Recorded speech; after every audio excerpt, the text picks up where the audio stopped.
नमस्कार, मैं संजय प्रसाद और आप देख रहे हैं Indian mirror and Lohari times. आपको बता दूं, संघ प्रदेश दादरा नगर हवेली एवं दमन दीव में जो है कई वीआईपी विजिट हुए।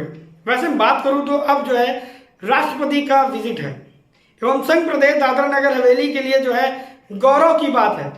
महामहिम राष्ट्रपति श्रीमती द्रौपदी मुर्मू जी का जो है आगमन हुआ और संघ प्रदेश दादरा नगर हवेली जो है चमचमाती हो गई, यानी कि कई चीजों में बदलाव देखे गए, जैसे कि सड़कें जो है बहुत ही खूबसूरत हो गई और साथ ही संघ प्रदेश दादरा नगर हवेली में जो है एक खुशी की लहर जो है सामने आई, क्योंकि हर जगह जो है विजिट जो है बड़े बड़े होते हैं, पर संघ प्रदेश दादरा नगर हवेली में अगर राष्ट्रपति का विजिट है तो एक बात ही अलग है।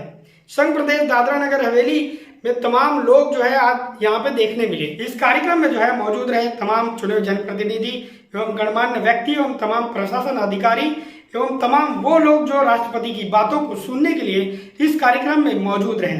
आपको बता दूं कि इस कार्यक्रम में जो है राष्ट्रपति श्रीमती द्रौपदी मुर्मू जी ने जो है गुजराती लैंग्वेज से चालू किया और तमाम लोगों ने इनकी बातों को जो है अपने प्यार दिया और साथ ही राष्ट्रपति जी ने क्या कहा एवं प्रशासक प्रफुल्ल पटेल जी ने क्या कहा, देखें इस पूरी खबर को।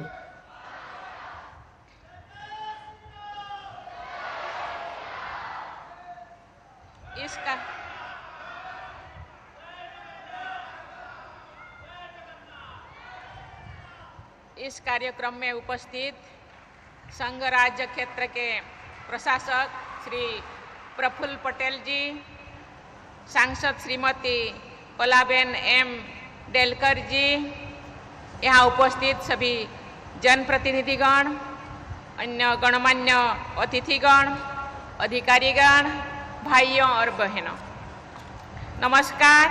केम छो आप सौने अभिनंदन आपू छू।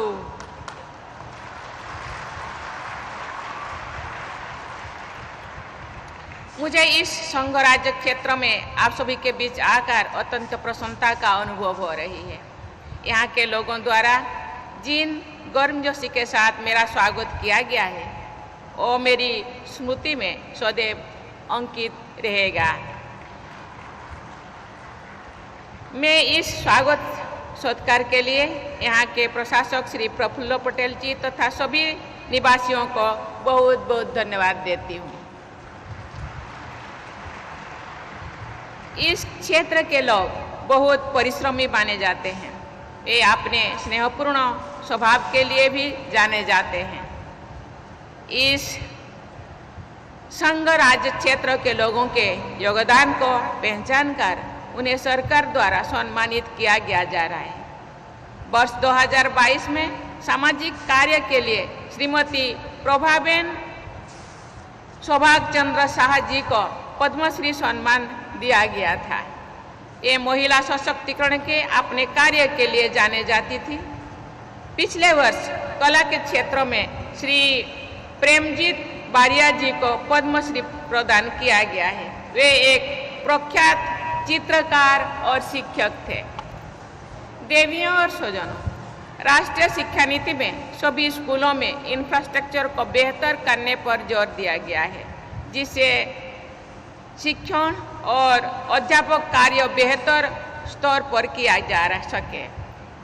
अच्छा इंफ्रास्ट्रक्चर होने से समावेशी और प्रभावी शिक्षा में सहायता मिलती है। आज इस झंड चौक स्कूल का लोकार्पण करके मुझे अत्यंत प्रसन्नता हुई है। मुझे आशा है कि आधुनिक स्मार्ट क्लास, संगीत कक्ष तथा होटल, टिंकरिंग लैब जैसे सुविधाओं से युक्त इस स्कूल में बच्चों को रोचक तरीके से आधुनिक शिक्षा प्रदान की जाएगी। मैं स्वयं बच्चों के स्कूल में पढ़ाती थी। मुझे बच्चों को पढ़ाना बहुत अच्छा लगता है। आज मुझे एक और स्कूल के बच्चों और अध्यापकों से मिलने का अवसर मिलेगा। ऐसे अवसरों को मेरे अंदर की अध्यापिका जीवन में ऑलरेडी मिल चुकी हूँ। उनको मिल के मैं एक नया ऊर्जा मन में जागरूक हुआ, क्योंकि ये बच्चों को छोटे से ही इतने अच्छा प्रशिक्षण दिया जा रहा है, मुझे लगता है आगे जाके देश के एक धरोहर होंगे, देश के एक भविष्य बनेंगे। यहाँ के प्रशासन द्वारा उच्च शिक्षा को बढ़ावा देने के लिए कई प्रयास किए गए हैं। वर्ष 2018 में दमन में गवर्नमेंट इंजीनियरिंग कॉलेज शुरू किया गया था, जिससे विद्यार्थियों को गुणवत्तापूर्ण तकनीकी शिक्षा प्रदान की जा सके। वर्ष 2022 में निफ्ट भी स्थापित किया गया है। ये परिसर मुंबई और अहमदाबाद के समीप है। मुंबई फैशन की महानगरी है, अहमदाबाद भी कपड़ों से जुड़े कार्य के लिए प्रसिद्ध है। इस क्षेत्र के लोग व्यापार बुद्धि के लिए भी जाने जाते हैं। शिक्षा और व्यापारिक गतिविधियों का ये मिलन विद्यार्थियों के लिए अच्छे अवसर प्रदान करता है। मुझे कल निफ्ट और इंजीनियरिंग कॉलेज के विद्यार्थियों और प्राध्यापकों से मिलकर बहुत हर्ष का अनुभव हुआ है। मुझे प्रायः विद्यार्थियों के बीच जाने का अवसर मिलता है। मुझे लगता है कि जिस ऊर्जा और विश्वास के साथ हमारे देश के युवा आगे बढ़ रहे हैं, उसी के बल पर विकसित भारत का निर्माण होगा। देवियों और स्वजनों, कल मैंने दमन में अभियारी का भ्रमण किया है। मुझे बताया गया है कि ये अभियारी इको टूरिज्म को बढ़ावा दे रही है। नमोपथ सी फ्रंट जाना मेरे लिए एक सुखद अनुभव था। इस क्षेत्र के ऐतिहासिक, सांस्कृतिक और प्राकृतिक धरोहर अत्यंत समृद्ध है। इन धरोहर के कारण ये संघ राज्य क्षेत्र के एक अच्छा टूरिस्ट डेस्टिनेशन बन गया है। मुझे बताया गया है कि केंद्र सरकार और संघ राज्य क्षेत्रों के प्रशासन द्वारा यहाँ पर्यटन के विस्तार के लिए अनेक प्रयास किए जा रहे हैं। नई विकास कार्य किए जा रहे हैं। कई जगहों का नवीनीकरण किया गया है। मुझे बताया गया है कि यहाँ पतंग उत्सव और मानसून फेस्टिवल जैसे कई लोकप्रिय उत्सवों का भी आयोजन किया जाता है। मैं पर्यटन को बढ़ावा देने के लिए किए जा रहे कार्य की सराहना करती हूँ। पर्यटन में विस्तार से रोजगार की नई संभावनाओं का सृजन होता है। हमारे देश की सुंदरता और धरोहर के बारे में ज़्यादा से ज़्यादा लोग जान पाते हैं। साथ ही जब हम अन्य क्षेत्रों के लोगों से मिलते हैं, हम और अधिक उदार और संवेदनशील भी बनते हैं। देवियों और स्वजनों, हमारे संविधान की प्रस्तावना के अनुसार भारत के लोगों को सामाजिक, आर्थिक तथा राजनीतिक न्याय उपलब्ध कराना हमारे राष्ट्रीय लक्ष्य है। मुझे बताया गया है कि इस संघ राज्य क्षेत्र के प्रशासन के द्वारा निवासियों के जीवन को सुगम बनाने के लिए कार्य किए जा रहे हैं, जिसके अच्छे परिणाम सामने आ रहे हैं, जिसके बारे में अभी यहाँ के प्रशासक प्रफुल्ल पटेल जी ने हम लोगों के सामने विस्तार से वर्णन किए हैं। सुशासन के लिए ग्राम पंचायतों की भागीदारी बहुत सहायक होती है। इस यात्रा के दौरान मेरा एक पंचायत घर में जाने का भी कार्यक्रम है। हम सब जानते हैं पंचायत सशक्त ये देश गांव के देश है। 70% से 80% लोग गांव में रहते हैं। इसीलिए गांव सशक्त होगा, पंचायत सशक्त होगा तो देश आगे बढ़ेगा, सशक्त होगा। मुझे ये जानकर प्रसन्नता हुई है कि वर्ष 2022 में इस संघ राज्य क्षेत्र ने देश में सबसे पहले हर घर जल पहुंचाने का लक्ष्य प्राप्त किया था। कोरोना महामारी तथा अन्य चुनौतियों के बावजूद सामूहिक प्रयासों को जारी रखने से ये उपलब्धि हासिल हुई है। मैं आज नमो medical education and research institution में भी गई थी। वर्ष 2019 में इस संस्थान की शुरुआत की गई थी। इस संस्थान में मेडिकल सीटों को बढ़ाया गया है।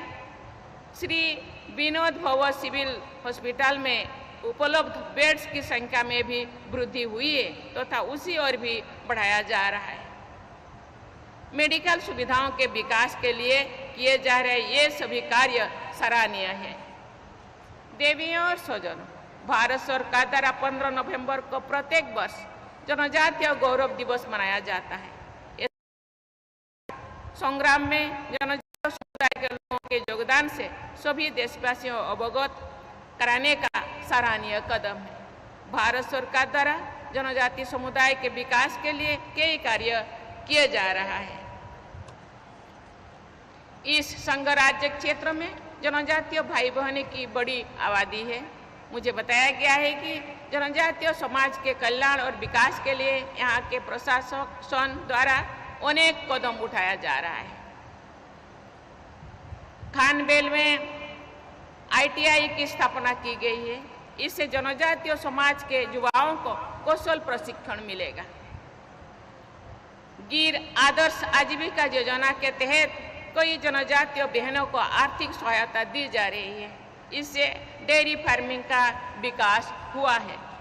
मुझे बताया गया है कि इस संघ राज्य क्षेत्र में माइक्रो, स्मॉल और मीडियम एंटरप्राइजेस में बड़ी संख्या में लोगों को रोजगार मिलता है। दादरा और Nagar Haveli export oriented districts में शामिल है। यहाँ से प्राप्त जानकारी के अनुसार वर्ष 2023 और 24 में इस संघ राज्य का क्षेत्र का कुल निर्यात लगभग 35,000 करोड़ रुपया का था। देवी और स्वजनों, इस संघ राज्य क्षेत्र के समग्र विकास के विषय में जानकर मुझे बहुत खुशी होती है। इसके लिए मैं यहाँ के प्रशासक और उनकी पूरी टीम की जनप्रतिनिधियों और निवासियों को साधुवाद देती हूँ तथा सभी के उज्जवल भविष्य की कामना करती हूँ। आप लोगों को बहुत बहुत धन्यवाद। जय हिंद, जय भारत। भारत माता की, भारत माता की। धन्यवाद। आज के इस ऐतिहासिक अवसर पर मंच पर विराजमान देश की प्रथम नागरिक एवं भारत की महामहिम राष्ट्रपति परम आदरणीय श्रीमती द्रौपदी मुर्मू जी, दादरा एवं नगर हवेली के माननीय सांसद, दादरा एवं नगर हवेली के जिला पंचायत के अध्यक्ष एवं सम्माननीय सदस्यगण, सिलवासा नगर पालिका के अध्यक्ष एवं चुने हुए सभी सम्माननीय सदस्य, दादरा नगर हवेली के सभी सरपंचगण एवं चुने हुए सभी सदस्य मित्रों, भारी संख्या में पधारे हुए आदरणीय वडीलों, माता बहनों, भाइयों बहनों, श्रमिकों, जिनके लिए मुझे सदैव विशेष प्यार है, वैसे मेरे युवा साथियों, उद्योग जगत के प्रतिनिधि, प्रशासनिक अधिकारी एवं कर्मचारी, मीडिया के सभी मेरे मित्रों, आज संघ प्रदेश के लिए एक ऐतिहासिक दिन है जो इस प्रदेश के इतिहास में स्वर्णिम अक्षरों से लिखा जाएगा। देश की प्रथम महिला एवं सम्माननीय राष्ट्रपति श्रीमती द्रौपदी मुर्मू जी पहली बार हमारे बीच इस संघ प्रदेश में पधारे। मैं हम हृदय से उनका स्वागत करता हूं। इस अवसर पे मैं अपने अंतःकरण से आपका हार्दिक स्वागत करता हूं, वंदन करता हूं, अभिनंदन करता हूं। माननीय महोदया, आपने अपना बहुमूल्य समय में से हमारे लिए समय निकाल के हमारे आमंत्रण का स्वीकार किया। इसके लिए प्रदेशवासियों की तरफ से मैं तहे दिल से आपका आभारी हूं। इस प्रदेश में आपकी गरिमामय उपस्थिति से प्रत्येक नागरिक अभिभूत है। प्रदेशवासियों में खुशी एवं उमंग की लहर है। महोदया, एक अति सामान्य परिवार में जन्म लेकर देश के गौरवशाली राष्ट्रपति पद तक आपकी जीवन यात्रा अत्यंत ही संघर्षपूर्ण एवं देश के लिए प्रेरणादायी है। आपका जन्म 20 जून 1958 को उड़ीसा के मयूरभंज जिले के सुदूर गांव में बैदापोसी में एक संथाल परिवार में हुआ है। आपने अपने गृह जीवन पद के स्कूली शिक्षा प्राप्त करने के बाद भुवनेश्वर के रामादेवी महिला महाविद्यालय से स्नातक की उपाधि हासिल की है। आप राजनीति में आने से पहले शिक्षिका के रूप में कार्य कर चुकी है। शिक्षकों के लिए ये प्रेरणादायी है। आपने समाज में सेवा एवं राष्ट्र सेवा के संकल्प के साथ 1997 में भारतीय जनता पार्टी से जुड़कर अपनी राजनीति यात्रा का प्रारंभ किया है। उड़ीसा के रायरंगपुर सीट से आप 2000 से 2009 और अन्य विभागों में मंत्री के रूप में कार्य किया है। आप 2015 से 2021 तक झारखंड की 9वीं राज्यपाल के रूप में भी सेवा प्रदान की है। महोदया, झारखंड की पहली महिला राज्यपाल और किसी भी भारतीय प्रदेश की पहली जनजातीय महिला राज्यपाल बनकर आपने कीर्तिमान स्थापित किया है। इस प्रदेश के आदिवासियों के लिए इस महत्वपूर्ण और गौरवपूर्ण बाबत है। महोदया, आप 25 जुलाई 2022 को भारत की 15वीं राष्ट्रपति बनी हो। आपको इस पद पर जनजातीय समुदाय आने वाली पहली और देश की दूसरी महिला राष्ट्रपति होने का गौरव प्राप्त है। महोदया, आप स्वतंत्र भारत में जन्म लेने वाली पहली राष्ट्रपति होने के साथ साथ इस पद पर आसीन होने वाली सबसे कम उम्र की महिला हो। राष्ट्रपति जी, आपका सौम्य एवं निर्मल स्वभाव अनेक लोगों के जीवन में प्रेरणा का स्रोत है। आपका जीवन संघर्ष से सफलता की एक महान यात्रा रही है। एक सामान्य पृष्ठभूमि से भारत के सर्वोच्च संवैधानिक पद पर आपकी यात्रा भारतीय लोकतंत्र की मजबूती को प्रमाणित करता है। आपकी इस जीवन यात्रा को सार्वजनिक सेवा के प्रति लचीलापन और प्रतिबद्धता की एक प्रेरक कहानी के रूप में भी देखा जाता है। सम्माननीय राष्ट्रपति महोदया जी, आपके उल्लेखनीय सामाजिक योगदान और सेवा के लिए आपको विभिन्न पुरस्कारों और सम्मानों से नवाजा गया है। उड़ीसा विधानसभा द्वारा सर्वश्रेष्ठ विधायक के रूप में नीलकंठ पुरस्कार, सामाजिक और राजनीतिक योगदान के लिए संताल फूल अवार्ड तथा विभिन्न सामाजिक संगठनों द्वारा जीवन गौरव पुरस्कार से आपको सम्मानित किया गया है। प्रबुद्ध सोसाइटी द्वारा आपको प्रबुद्ध महिला सम्राट से भी अलंकृत किया गया है। आप समाज में समरसता एवं सार्वजनिक जीवन में प्रामाणिकता के प्रबल पक्षधर भी रही हो। आपने अपनी बौद्धिक क्षमता एवं ज्ञान का उपयोग करके आपने व्यक्तिगत हितों के लिए न करके समाज के लिए काम किया है।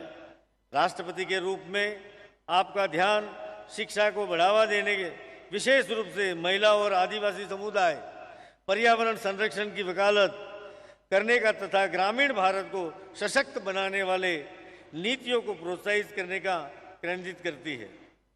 आपका यह विश्वास है कि अनूठी एवं प्रभावी शिक्षा ही समाज को सम्यक दिशा प्रदान करती है।